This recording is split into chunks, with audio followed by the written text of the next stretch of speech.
Hello and welcome back to our show. In the next couple of weeks, actually, I used to say for the next couple of months, but it is 29 days before our final day. We will be interviewing more candidates who are running this year for November 3rd. And, as I say every time, in order for us to make the change that we want to see in this world, we have to be educated and politically active. And here in the Hagir show, we are trying to raise awareness and we're trying to bring the candidate to you so you can learn about their campaign and know a little bit about them. And today I am honored to have Nicole Miller with us. She is actually running in my district, 87th district. She is an amazing woman and she will be an amazing leader. And without further ado, I will have Nicole introduce herself and tell you guys a little bit about her. Hello, Nicole, and welcome. Thank you. Thank you, Hagir. I appreciate you inviting me on.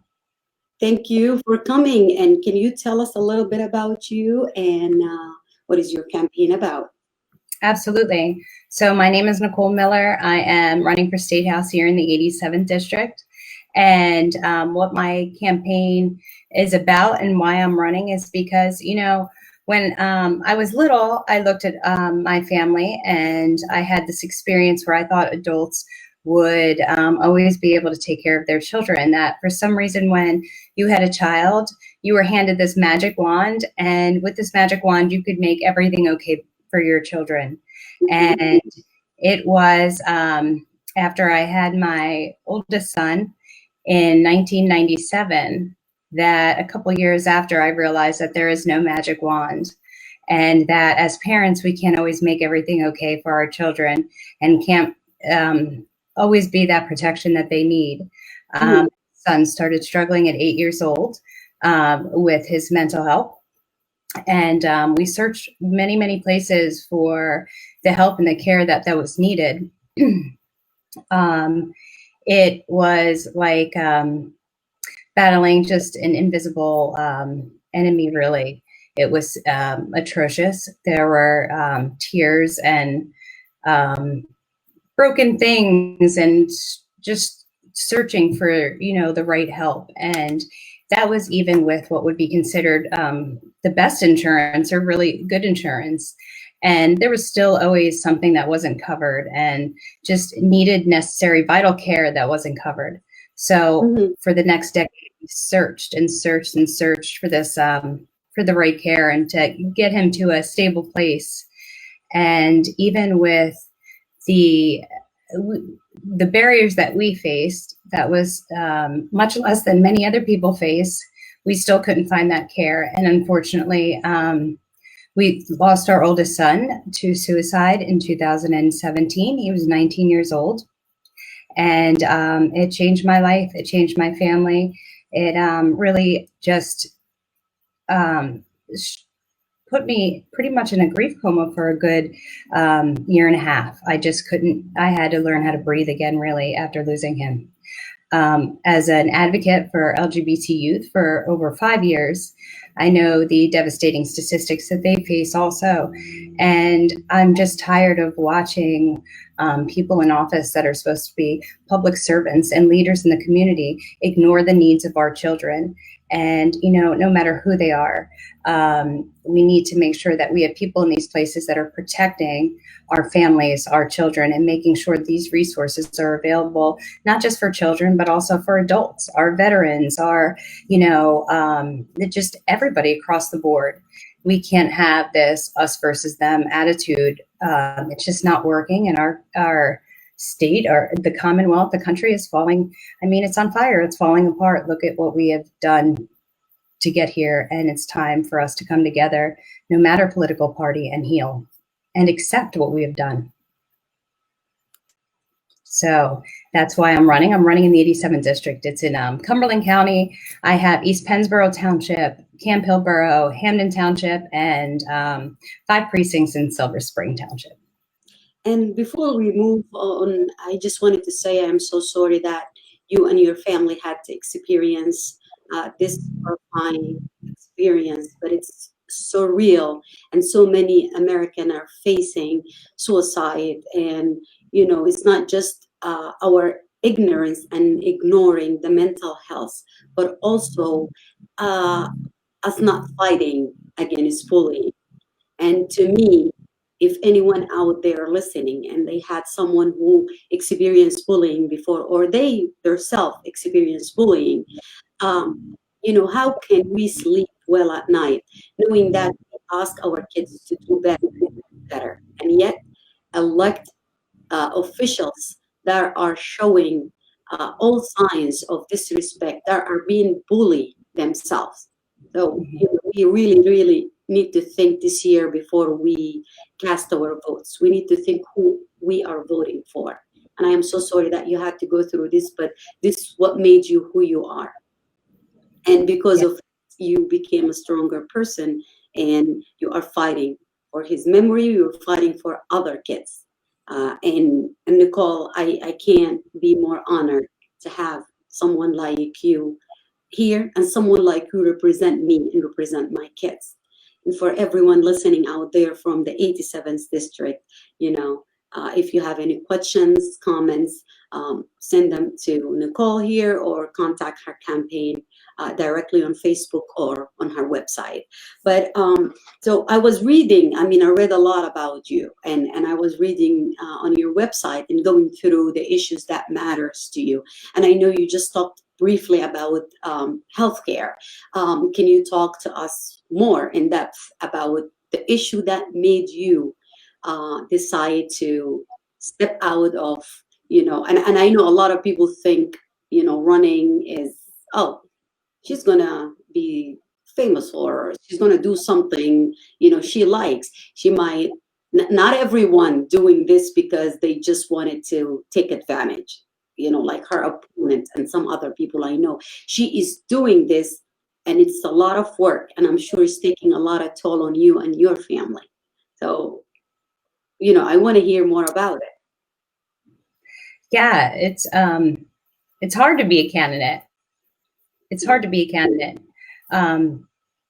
It's hard to open yourself up and make yourself vulnerable and share your greatest trauma, right? That's my greatest trauma, seeing my son pass away, and learning how to speak about it every day, and learning how to put myself out there has been, it's been hard, but it's also been somewhat rewarding, because every day I'm calling into residents in our district and hearing how many people that this touches. I know in our school district alone, I've stood with parents for over 5 years in front of a school board that you're pretty much begging for your child's life in 2 minutes, for their well-being in 2 minutes, to be lucky to get eye contact. As you're asking for these necessary arrangements and the necessary end to what we're seeing happening in these schools. And we have students that have started an Instagram, injustices at Pennsylvania schools, and you can see these kids and what they're dealing with in these schools over and over and over daily. And the greatest thing that we could do is turn a blind eye to what's happening and what these kids are saying, because that's how horrible things continue to happen. When the adults turn away and say it's not happening, it's just their perception. When we have to listen and we have to heed that warning, because we are losing a lot of people. We are losing a lot of children to this. They don't need to, struggle with increased rates of, anxiety, depression, because we can't be kind. Like, it's just, we can't learn, we can't have inclusive curriculum. And it's time that all the kids see themselves represented in our schools, in our communities, and across the Commonwealth. It is so important. And it's not just, kids that are struggling with their mental health. It's kids that are, have disabilities or differently abled. There are kids that, different races, different religions, all of these kids that are going through this daily. And the people I met in the community, I don't think would stand for that. And I think we've shown that. And I think people are ready for change, because it can't be ignored anymore. It can't be ignored anymore. Yeah. Yeah. And that's just one part, and from the many reason I'm sure that led you to take this step. Can you talk more about other issues that got you to decide, all right, I'm going to put everything on hold and I'm going to fight for my right and my kids' right? Absolutely. Um, uh, uh, I have family members that are part of the LGBT community. I one fought for this country to come back and to find out she doesn't have the same, rights as other people that are heterosexual. Yeah. So how is that you lay down your life and go to war for this country to come back and not have the protections that everybody else has, right? The just human rights that everybody else has. My son was also of mixed race. So I saw, after a very white experience, right, for myself, I didn't realize how systemic injustices have just like insidiously well, it was built this way, but just in every single system in America, and how it's just, we have to start growing and learning about just how we got here and what we could do to make it better. Our environment, our air quality was the best during the shutdown. Why? We weren't traveling. We could see what, our air quality that was considered good. And if we don't protect the planet, where are we going to live? Like, this is where our children have to live. This is causing damage to their health. Why isn't anyone paying attention? And when are we going to stop selling the well-being of our children and future generations to these big, corporations and, industries that are just really sucking the life out of everything? I think my middle son says we have a parasitic relationship with the earth, and he's absolutely right. We really just, we take the natural resources. Who cares about the future? But we can't do that because we have children, and we have to leave them a healthy environment so they can thrive. And that's really what it comes down to. We want to protect small businesses, yet we have the Delaware loophole that lets these multi-state corporations get away with not paying their taxes when our small businesses are paying their taxes, or they can divert funds. Why are we not cutting the red tape around that? And why are we stripping funding from public education when we are spending less, contributing less on a state level to public education than we were in the 70s? Like this, we have to appropriate funds where they're needed. And I think that the kids, the public education, mental health and health services and resources are where we really need to be, investing what we do have, our social safety nets per se, because with this pandemic, we saw how the gaps in those safety nets, in those social service programs. And talking about healthcare and our kids, I'm not sure if you were following when Donald Trump got sick or diagnosed with COVID. He left the hospital 3 days after he got the top-notch healthcare, and he just tweeted maybe I think today, a couple hours ago, that don't take COVID serious, and it's just a small minor thing. And this is the mentality that we are fighting against. Having someone who is receiving the best healthcare in the United States from our tax-paying money and deprive the normal person like you and I from that healthcare, and come out and say, well, any serious illness is not that serious because I can afford to get treated well. And that's something you talked about and we want to eliminate, but how are we going to do that? I personally think we need to really move toward a single payer health system in Pennsylvania. We need to make sure that everybody has the coverage that they need, and stop trying to defund the ACA and pull, that just care away from what people need there. That's what I think. And we have to take COVID seriously. Like, I think our cases in Cumberland County now are up another 1,000 a day. We're back. when you see a loved one on a breathing tube, it doesn't matter how much money you have. Yeah. It doesn't matter. It doesn't matter the health care you have.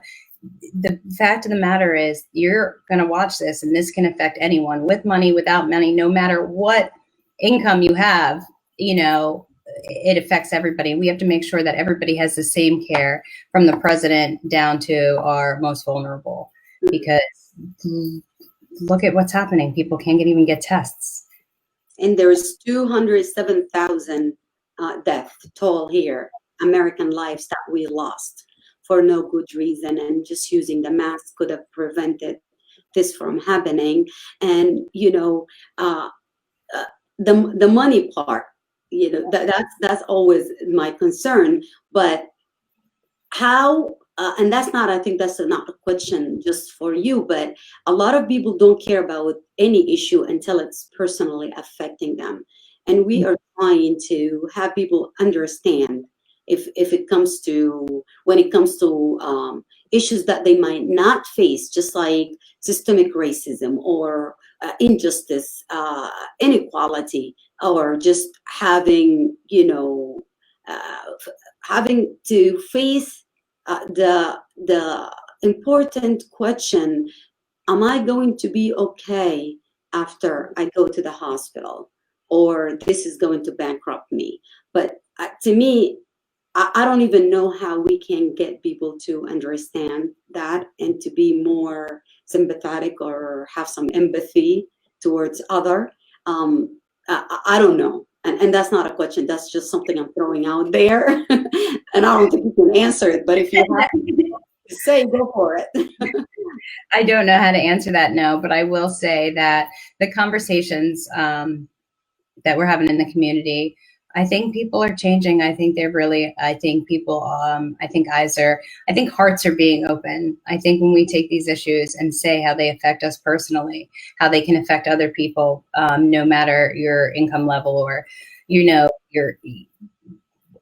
no matter anything else, I think it just makes it makes it personal, and they can really, on some level, it's some experience that people have had that, kind of speaks to how this can affect you, how this, is quite dangerous, and how we can make it better, and what's wrong. There's no reason we don't have family paid medical leave yet passed in this state. There's no reason why minimum wage is still $7.25 an hour, while everybody is so, how much is enough, right? How much is enough? How much money do we need, and what are we going to do with it at the end? You can't spend it all. So why aren't we just not coming? No one's asking for anything from anybody else except their fair share, right? Pay your fair share. Let the businesses and the corporations pay their fair share. Why are we giving tax breaks to, fossil fuel industries when our public schools are sitting, stretched to their limits with lack of funding? So I think it's just appropriating the funds where they need to go, talking to people, and making ourselves vulnerable. We're real people. I'm a real person. I'm not a politician. I'm not always going to say the right things. I have tons of laundry backed up as anyone, else has, and I'm trying to keep up with virtual schooling with my children. And, we just need the people that have, I think, been in the struggles, I would say, or do have that empathy for other people and are willing to listen to those stories and have those people listen to our experiences. And that's how we grow. And I'm sure many people out there will relate to you and relate to what you're saying right now. And that's what we need at this moment. We need a public servant. We need someone who knows what we are going through and who felt it, lived it. And I can't think of anyone better than you to represent me personally, because this is my district. So now we're talking about my area. And I was so happy, this morning driving in the area and seeing so many Nicole Miller sign and Biden and Eugene coming up in our area.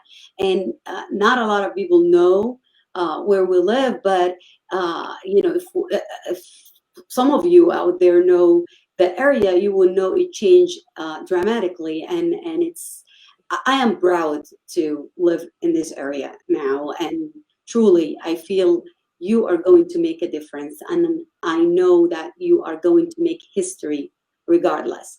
But Thank you. I'm not going to say if you win, I'm going to say when you win. The issues that are more important to our area.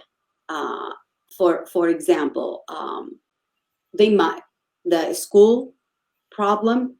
A lot of people might think my kids are okay, they're going to a good school district, but the taxes that we pay is what supporting that.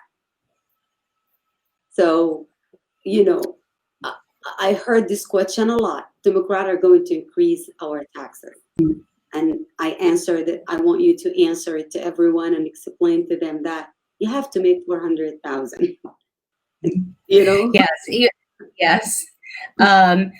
If we get the state's level of funding back to where it was in the 70s, if we get federal funding from our school, from our federal government back up, I know I was on a kickoff with PSEA, and to hear Biden's plan for education, it made me cry, because it's what, we've been talking about for so long.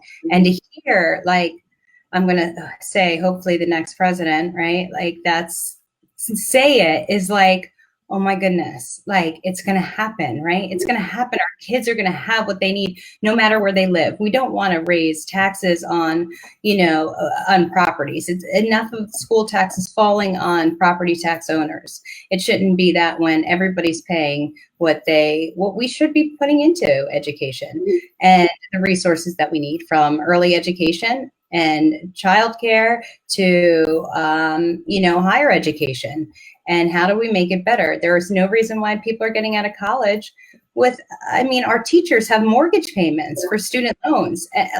It's impossible. It's impossible. Really?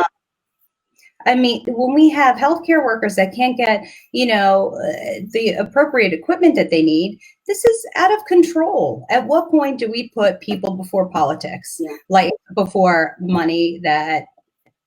Who sees it? Not the people I know. All I see is a lot of people struggling to make ends meet. Even in this, this is a beautiful area. We have, we have more than we could ever want, I feel, in this area. And there are so many people struggling to make ends meet. People are cutting pills in half, their medications in half to exist.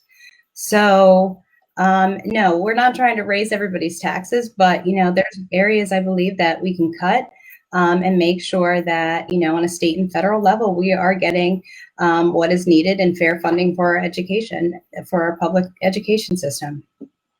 And, again, for everyone that is listening to us right now, the taxes, like Nicole said earlier, big corporation are getting cut. Just a normal person like you and I, who is making the bare minimum and surviving, we are paying more taxes, and I'm paying way more taxes than the current president is. You're just looking at his taxes, and that is not fair or equality. And how can we expect someone to survive and thrive, not just survive, thrive, right, and become, a good part for their community, and be able to live and have their kids in good schools, and getting good jobs if they cannot even afford that school or afford health or daycare, like you said. And that will bring us to the gerrymandering that affect. And just let me say one thing. Bill Mayer, I'm sure you know him. He was talking about the power and how it is just like owning a rabbit, just one rabbit, and they multiply. And that's how power is. So the more we have people in those Senate seats and Congress seats who don't care about us, the more power we lose as people. Mm-hmm. And how can we fix this in our area? Go vote. Go vote. Make sure you get out and vote. Make sure you know your candidates. Talk to them. Know what they stand for. a lot happens in an election year. All of a sudden, everybody's out talking to the people, right? Everybody, what can I do for you? But where were you all along? How did it get so bad? And why did you let it get so bad if you were in that position of power? That's, what I say. So make sure you get out there and vote. Make sure you know your candidates. Don't let them we can't let them take our power anymore. That's our power. We all have a piece of that power, and we have to get it back, because they have rigged it, right? Like, they have drawn these maps. They did it to control the vote, and there was no way we were going to win for a long time. But I think it's time that we really need to come together as a community, instead of letting this split us apart we're not a bipartisan community. I don't go into the schools to volunteer and say, oh, you're a Republicans kid, I'm not going to bring your cupcake. Like, that's ridiculous. We need to work together, because no matter what, our community is full of all different kinds of people, all different political parties, and we have to stop giving up our power, our control. You're absolutely right. Why would people vote for you, not your opponent? And I know you answered this briefly earlier, by saying you cannot wait for someone to show up at your doorsteps when it's time for election. And to me, that speaks volume. I never heard of our representative here, never saw him in action, or I don't feel he's done anything to this area. Me personally, that's my personal opinion. And I'm sure you have your reason to run against this person. And why should people in this area elect you and vote for you, not for him again? Because I will make myself, because I will work for you, right? I will work for the community. I'll work for our kids. I'll work for people.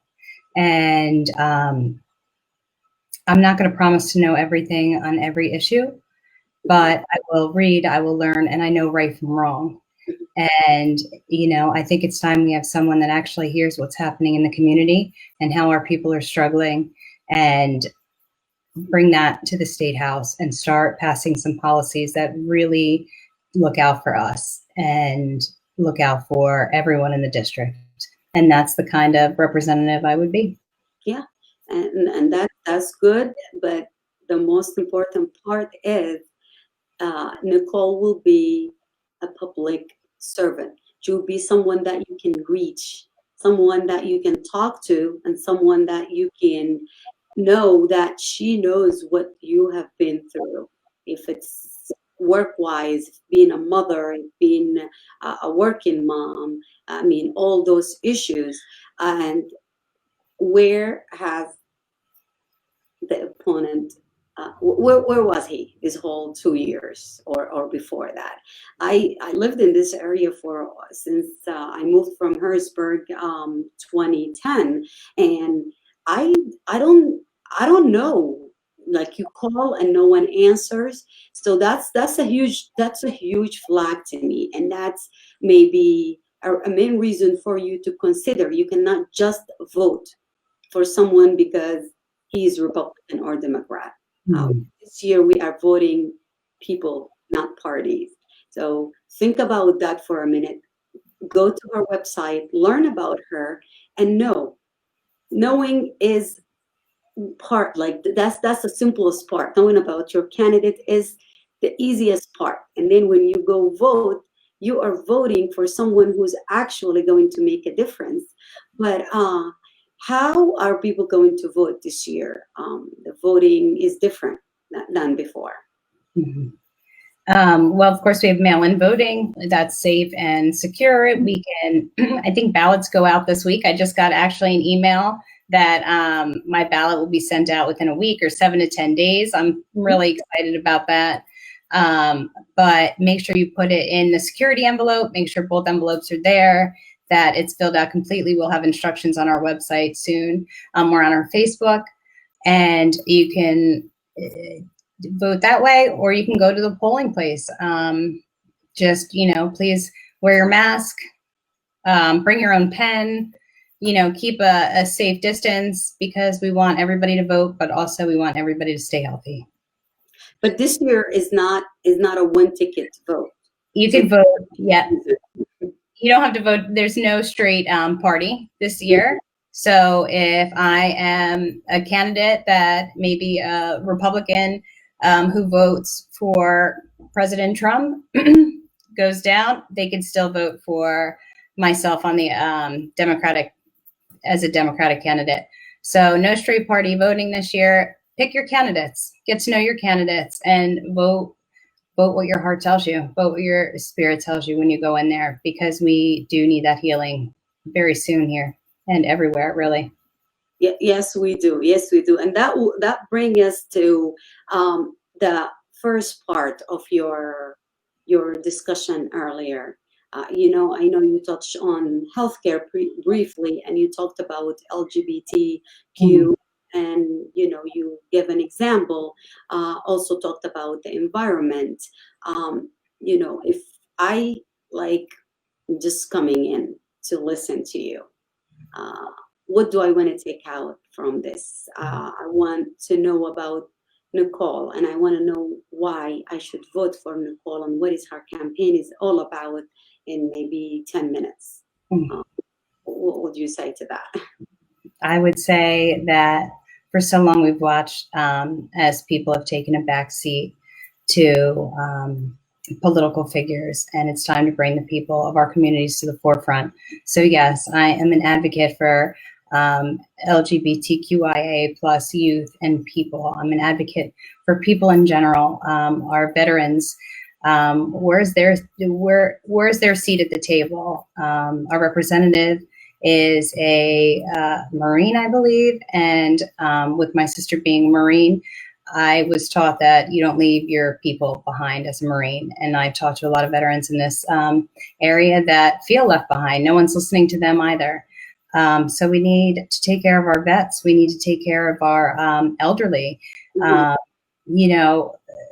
Again, people on fixed incomes with medications that aren't afforded, but their lives they can't afford, or they're cutting in half. These are life-saving medications that these people need. Fair funding, trauma-informed schools, education is top of my list for me. Unions, organized labor. Without organized labor, we see our people getting taken advantage of in the workplace. That's what built our middle class. We need those unions. We need the collective bargaining in order to have our voices be heard in, the workplace. Raising minimum wage, closing the gender gap in wages. There's so many things that need addressed right now, and they're all things that I am learning every day about and how we can fix. And how do we end the trauma that we have really seen in our area, in our country, in the Commonwealth? It just one thing leads into the other. Our criminal justice system. Why do we have people dying in prison instead of home with their families if they don't need to be there? Why are we one of the only states that offer that hand down life without parole sentences to juveniles? There are so many things that need to be addressed, and they're all on my heart. They're all in my mind because they all kind of come together. It just all comes together. We have 70% of our kids in the juvenile justice system struggling with an undiagnosed or untreated mental health impairment. What can we do for those families just by getting those resources in there?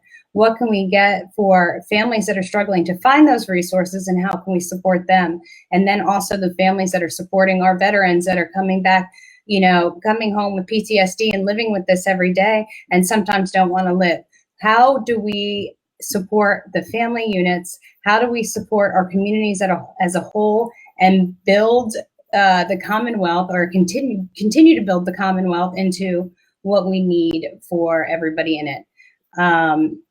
There are so many things that need to be addressed, so many things that are important to me. I think I've touched on many of them now. So schools, the environment, The criminal justice system, juvenile justice system, healthcare. I say, when do we stop looking into all of those things? We can't stop. We can't stop.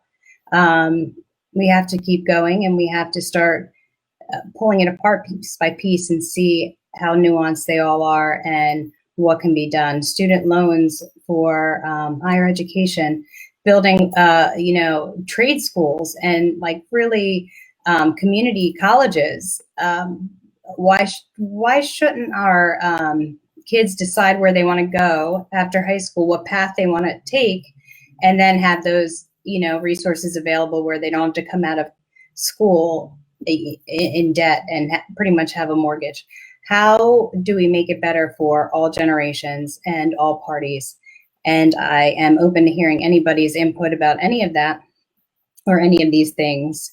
When do we stop giving these tax breaks? When did the top 1% start to pay their fair share as well? That's really what it comes down to. It's not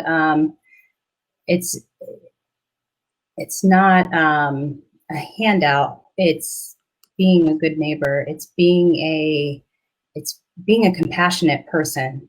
And how much is it how much do we need? I know, I mean, if you have your kids, if you have your family members and your loved ones and they're alive and they're well, and even if they're struggling, if you have them, we have all that we need, because that's all that matters. That's really it. People, their lives, and taking care of the people that we represent, whether it's in Senate as president or, in the Pennsylvania State House. And everybody has different experiences, and I can't wait to hear more of the experiences in our community and make sure everybody feels that they have a voice at the table and that they matter.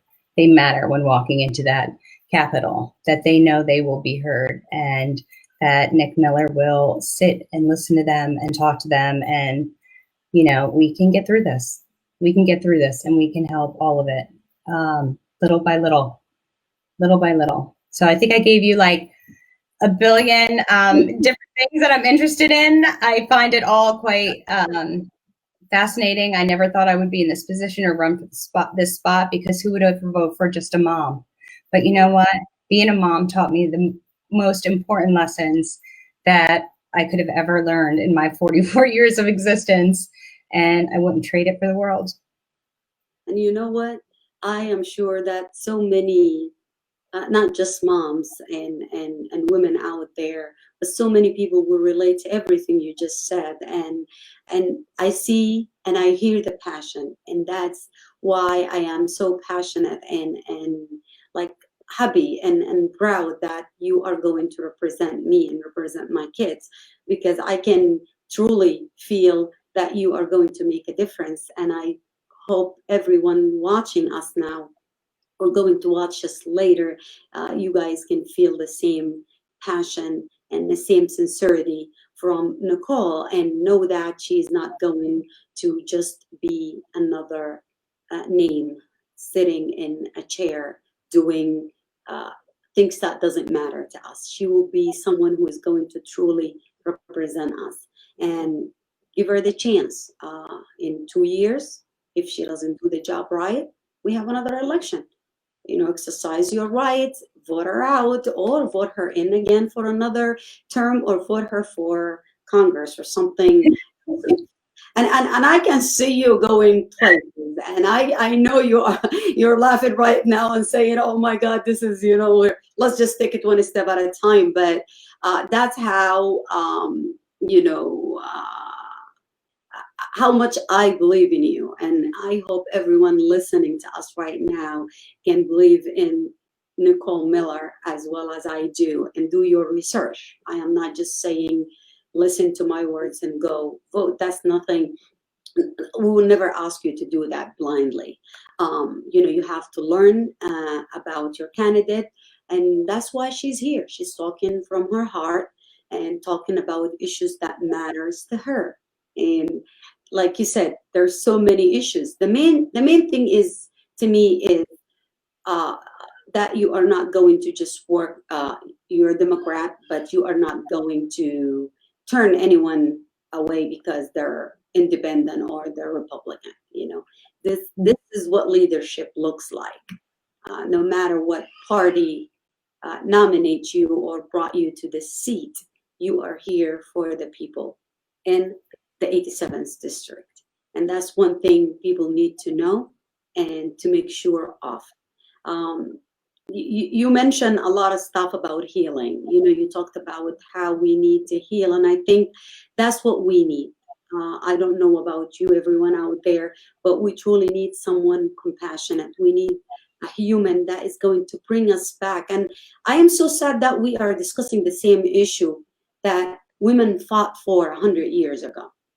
How do you feel about that, and how do you feel about losing the notorious RBG and in a seat, and all of this craziness? How do you feel about that? It's frustrating. We don't move. We don't move. We're supposed to be like one of the leading countries, right? Here we are, and we don't move. There's no growth. Losing RBG, I think I was in shock and just like at first. And then I thought about it and I'm like, she did her time. She worked hard. She deserves to rest in peace. And you know what? She has passed off her fire to us. And it's time for us to take over and fight like she did. And that's it. So now it's our turn. It's our turn. And I know a lot of great candidates out there that will pick up that torch and move forward with it. And she will, I think she saved us for a long time. Yeah. She's a hero. She's a hero. And I agree with you 100% that I was shocked, but again, I thought about it, and I know that just this year alone, there are so many impressive, strong, progressive leaders that are running, and I can't be more proud of my area, like the whole Pennsylvania, the whole state, for having those women. And that's just to show everyone out there, the same person that made it possible for RBG, her mom, her family, her community, her personality. That did not end with her. There is Nicole Miller, there is Michelle Seigel, there is so many other strong, Amanda, there is Shanna Danielson. I mean, you pick. You guys, I think your only problem is, who to pick from. But we have many strong women leader out there, and we just have to give them a chance and to let them lead the way and fix, correct, and bring us, unfortunately, I have to say, bring us back to the point that we can actually move forward. This is just, it's a sad thing, but it's the truth. So, I hope that everyone is listening to us right now, is listening to what you have to say, and just, what can we do as a community to heal? What can we do? I know you talked about healing, so I'm going to bring it back again in like the next maybe 10 minutes before we finish the show. How can we heal as a community, and how can we move forward and care about each other like before? I think healing as a community starts with acceptance of our wrongs, right? Acceptance of what we have done in this country that has been wrong. That maybe not doing this day, but is still built into our systems. We know what we did. We took people from their homes and enslaved them here. And it costs nothing to say, this is what we did. This was wrong. And you know what? We're sorry, and let's move forward. Let's dismantle these injustices, this oppression that, is hurting so many people that affect communities of color disproportionately everywhere, with climate control, with pollution, just with law enforcement. If you have a position of power, we can't let you abuse that power. And I don't believe it's all or no one. I think we have to stop making enemies out of people, and start just recognizing whatever differences there may be and the hardships and the hurt that was done. own it and start to have those conversations, because it might not be my experience, but it was my son's experience, and I got to watch as a mother. Yeah. So, like, also sitting here as the daughter of a law enforcement agent, like, I wanted both my son and my father to come home. Mm-hmm. But we know when things are wrong and when people are abusing positions of power, and it has to stop. It has to stop. People are being killed. People are dying. They are being, it has to stop, and we have to find some sort of peace and make it, own it, accept it, and move forward and heal. I believe that's the first step, is ownership. Yeah. And we can't tiptoe around issues, and it doesn't matter what issues are we talking about. Mm-hmm. It's race or healthcare or education. We have to discuss it, and even if it makes us uncomfortable, Absolutely. about it, and like you said, heal and move forward. So we can have a society that welcome everyone and that treat everyone the same, and then expect from everyone to do their share, Mm-hmm. their community and their society. But this is very important, and I know we don't have a lot of issue in this area you can discuss when it comes to money or school system, but there is issues still that been underneath the surface. And like I said, I'm going to just repeat that one more time. We don't have to face that issue here in our home in order for us to care. In Nicole, you are a caring person, and I know you are going to do great, not just representing the 87th district, but soon after that, representing the whole state. And I am hopeful for that. So, how people can volunteer with your campaign? How can we help you?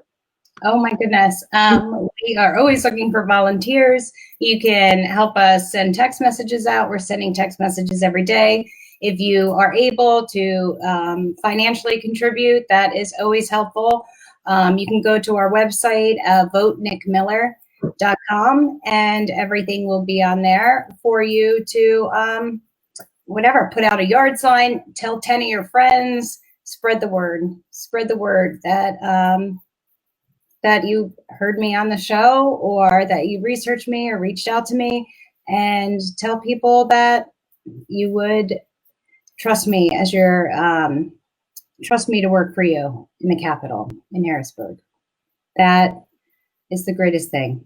Any way you can help, go to our website, please. And here you go. You heard it. I posted my website here on the top of this video, and I'm going to post it again. But you can go to her website. You can contact them here on Facebook, and her campaign manager and everyone in her campaign are very wonderful, and they will respond to you right away. You can send cards. I did mine. I sent mine out. Make phone calls, text. And the biggest thing is donation also, because this year it is not your typical campaigning. They have to inquire a lot of expenses, stamps, sending the card, the yard signs. And here I'm seeing a lot of Nicole Miller sign. Thank you everyone for displaying that proudly. And if you need more signs, you can reach out to Nicole's campaign. You can even reach out to me, and I'll grab one and bring it to you. But there is so many ways. There's 29 days, guys. You cannot stand by. This is not the year to watch or say, I'm just going to sit this one out. No, you have to do something. And there is time. There is always time. So please contact Nicole, contact her campaign, and try to do something. You have to make a difference. You have to be the change. You cannot just sit there and complain. We cannot have another 4 years of this. We can't. And that's in the presidential level. But you cannot have a house without a foundation, and those are your state representative, those are your senates, your Congress are going to be there. But learn about the ones that are going to impact your district, your area, your schools, your kids' life. Those are Nicole Miller. You know, here in my area, it will be Nicole. She's the one going to be my voice. And that doesn't mean you guys just go in and just vote for the state representative. You have to vote the whole way down, like vote for the president and vote for your state senate.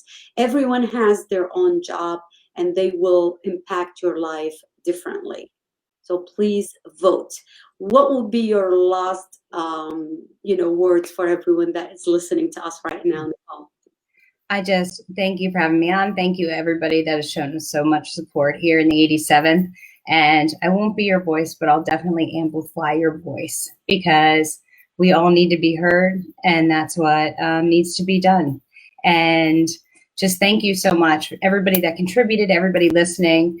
I'm Nicole Miller, and I hope to represent you in Harrisburg come November.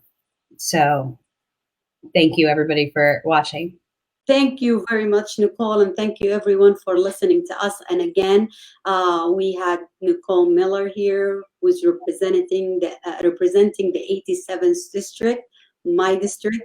And even if you don't live in this area, you can share with your family, friends, share with everyone that you know who live in this area. And I put down what is the 87th district up on top of the video also, but you can say, can you tell us again, what is that? That's Cumberland County?